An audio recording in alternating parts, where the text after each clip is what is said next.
সমগ্র বরাক উপত্যকা সহ বিভিন্ন এলাকার গুরুত্বপূর্ণ খবরের মধ্যে স্বাগতম। আজ হলো ২ এপ্রিল ১৮ চৈত্র বৃহস্পতিবার।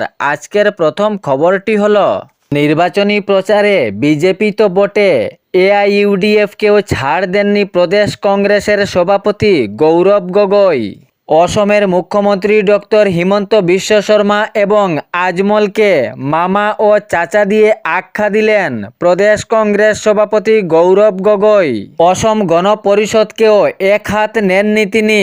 নির্বাচনী প্রচারে প্রদেশ কংগ্রেস সভাপতি গৌরব গগৈ বিজেপি এবং এআইইউডিএফকেও ছাড়লেন না, সঙ্গে অসম গণ পরিষদকেও এক হাত নেননি তিনি। হেমন্ত ও আজমলকে মামা চাচা দিয়ে আখ্যা দিলেন প্রদেশ কংগ্রেস সভাপতি গৌরব গগৈ। মানকাছাড়ের প্রচার সভায় গৌরব গগৈ বলেন, আজমল ও মুখ্যমন্ত্রী এক থালিতে রয়েছেন। আজমল এবং মুখ্যমন্ত্রীর বিরুদ্ধে অনেকটাই বললেন প্রদেশ কংগ্রেস সভাপতি গৌরব গগৈ। তিনি 2026-এর বিধানসভা নির্বাচনী প্রচারে আজমল মুখ্যমন্ত্রীর বিরুদ্ধে অনেকটাই বলেন, কিন্তু কোনো আইনীয় তদন্ত হয়নি বলে অভিযোগ করেন তিনি। এর প্রসঙ্গে উদাহরণ দিতে তিনি মানকাছাড়ের দলীয় প্রার্থীর হয়ে বক্তব্য রাখেন এবং প্রসঙ্গ তুলে ধরলেন। এতে প্রমাণ পাওয়া যায় মুখ্যমন্ত্রী ডক্টর হিমন্ত বিশ্ব শর্মা এবং আজমল মুদ্রার এপিঠ ওপিঠ রয়েছেন। এতে কোনো সন্দেহ নেই বলে তিনি বক্তব্যে মত প্রকাশ করেন। নির্বাচনীয় প্রচারে মানকাছাড়ের দলীয় প্রার্থীর হয়ে এ বক্তব্য প্রদান করলেন প্রদেশ কংগ্রেস সভাপতি গৌরব গগৈ। এর পরবর্তী খবরটি হলো বুটের পরেই চলবে বুলডোজার। এ নিয়ে উত্তপ্ত পরিস্থিতি পাতারকান্দির রাজনৈতিক মহল। 2026-এর বিধানসভা নির্বাচনী প্রচারেই কৃষ্ণেন্দুর বক্তব্য উত্তপ্ত পাতারকান্দির পরিস্থিতি। রাজনৈতিক মহল পুরোতুঙ্গে। বুট প্রচারে গিয়েই বললেন চলবে বুলডোজার। আসন্ন বিধানসভাকে ঘিরে পাতারকান্দি বিধানসভা কেন্দ্র রাজনৈতিক উত্তাপ ক্রমেই চরমে উঠছে। প্রতিদিনই বাড়ছে প্রচারের তীব্রতা। এর মধ্যেই প্রচার সভা থেকে কড়া বার্তা দিয়ে আলোচনার কেন্দ্র হয়ে উঠলেন রাজ্যের মন্ত্রী কৃষ্ণেন্দু পাল মহাশয়। বুট প্রচারের মধ্যেই তিনি বললেন চলবে বুলডোজার। জনসভার সামনে দাঁড়িয়ে কৃষ্ণেন্দু পাল মহাশয় এ বক্তব্য প্রদান করেন। বুটের পরেই চলবে বুলডোজার। তিনি জানিয়েছেন আগামী 9 এপ্রিল বুট এবং 4 মে গণনা শেষে 5 মে চলবে অবৈধ দখলকারীর বিরুদ্ধে বুলডোজার। বুট প্রচারে গিয়ে বক্তব্য রাখতে তিনি জানিয়েছেন যে অবৈধ জমিতে বসবাস করছে তাদেরকে ছাড় দেওয়া হবে না, চলবে বুলডোজার। বনাঞ্চল সহ সরকারি জমি যে ব্যক্তিগত স্বার্থে ব্যবহার করছে তাহাকে ছাড় দেওয়া হবে না।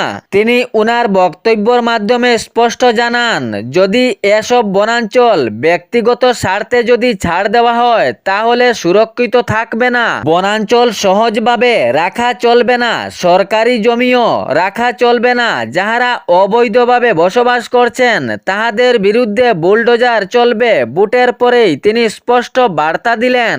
এর পরবর্তী খবরটি হলো কংগ্রেস দলের 5টি বড় গ্যারান্টি। কংগ্রেস দল দিয়েছে 5টি বড় সুখবর জনগণের জন্য। বুটের ঠিক আগ মুহূর্তে বুট প্রচারে কংগ্রেসের এ 5 বড় গ্যারান্টি। অরুণোদয়ের পরিবর্তন করে 50,000 টাকা দেওয়া হবে সেই মহিলাদেরকে বলে জানিয়েছে কংগ্রেস দল। কংগ্রেস দলের তরফ থেকে স্পষ্ট বার্তা দেওয়া হয়েছে যে মহিলারা অরুণোদয় পাচ্ছেন তাহাদেরকে 50,000 টাকা করে দেওয়া হবে। যদি রাজ্যে ক্ষমতায় কংগ্রেস দল আসে তাহলে 100 দিনের ভিতরে জুবিন গার্গের ন্যায় বিচার পাইয়ে দেবে বলে প্রতিশ্রুতি দেয় কংগ্রেস পার্টি। কংগ্রেস দল এটিও জানিয়েছে যে মহিলাদেরকে অরুণোদয় দেওয়া হচ্ছে ফ্রিতে, ইহাতে অলসতা আসছে সেই মহিলাদের, তাহাদেরকে কংগ্রেস দল 50,000 টাকা দিবে তাদের ব্যাংক অ্যাকাউন্টে ব্যবসা বাণিজ্য করার জন্য। কংগ্রেস দল এটিও জানিয়েছে প্রতি মাসে 50,000 টাকা ব্যবসা বাণিজ্যের জন্য দেওয়া হবে সেই মহিলাদেরকে যাহারা অরুণোদয় প্রাপ্য রয়েছেন। সঙ্গে আরও জানিয়েছে কংগ্রেস দল ভূমি পাট্টা ও স্বাস্থ্য পরিষেবারও বড় ঘোষণা করল এবং বড় পদক্ষেপ নিল কংগ্রেস দল। এর পরবর্তী খবরটি হলো এসইউসিআই এবং মনোনীত প্রার্থী হিল্লোল ভট্টাচার্যের সমর্থনে কাটিগড়া বিধানসভা কেন্দ্রের অন্তর্গত চৌরঙ্গি এবং চেরাগি বাজার এলাকায় দুটি পথসভা অনুষ্ঠিত হয়। এ দুটি পথসভা অনুষ্ঠানে অনেক জনগণের ভিড়ও দেখা যায়।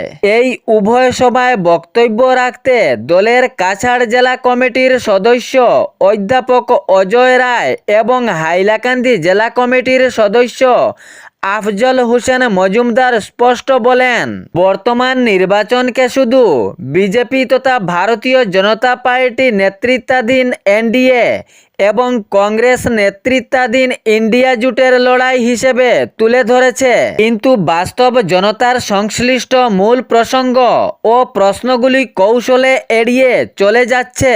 যেগুলো জনগণের কল্যাণের জন্য করা উচিত বা বলা উচিত, কিন্তু এগুলো আসলে হচ্ছে না, এগুলো কৌশলভাবে এড়িয়ে চলে যাওয়া হচ্ছে।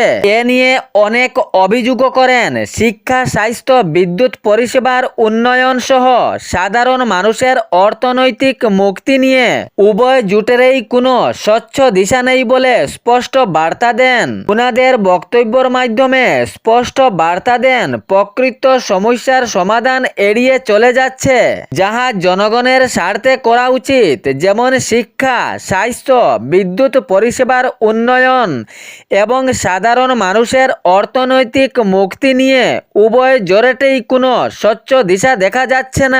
এ বিষয়ে বক্তব্য দিতে সবাইকে আহ্বান জানান এবং গণ আন্দোলনকে শক্তিশালী করার জন্য আহ্বান জানান। এর পরবর্তী খবরটি হলো, আবারও বললেন অসমের মুখ্যমন্ত্রী ডক্টর হিমন্ত বিশ্ব শর্মা, ভারতীয় জনতা পার্টি তথা বিজেপি যা প্রতিশ্রুতি দেয় তা পাই করে যায়, ইহাতে কোনো দ্বিধা নেই।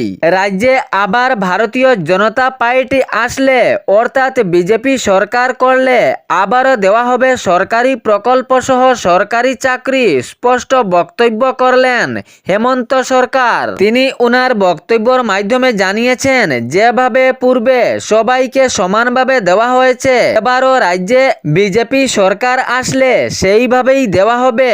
যোগ্য হিতাধিকারীর ব্যাংক অ্যাকাউন্টে সরকারি প্রকল্পের টাকা দেওয়া হবে এবং লাখ লাখ বেকার যুবক যুবতীকে দেওয়া হবে সরকারি চাকরি। তিনি জানিয়েছেন, জনগণের স্বার্থে বিজেপি সরকার কাজ চালিয়ে যায়, জনগণের স্বার্থে সবসময় পাশে দাঁড়ায়। ভারতীয় জনতা পার্টির লক্ষ্য থাকে জনগণের স্বার্থে কাজ করা এবং যা প্রতিশ্রুতি করে তা পূরণ করার খুবই লক্ষ্য থাকে বিজেপি সরকারের। এ বিষয়ে তুমুল ঝড় বক্তব্য দিলেন অসমের মুখ্যমন্ত্রী ডক্টর হিমন্ত বিশ্ব শর্মা। এ ছিল বরাক উপত্যকা সহ বিভিন্ন এলাকার গুরুত্বপূর্ণ খবর। এরকম নিত্য নতুন খবর পাওয়ার জন্য চ্যানেলটি সাবস্ক্রাইব করে রাখবেন এবং ভিডিওটি লাইক করে শেয়ার করতে ভুলবেন না, যাতে সঠিক সংবাদগুলো অন্যজনের কাছে পৌঁছায়। ধন্যবাদ।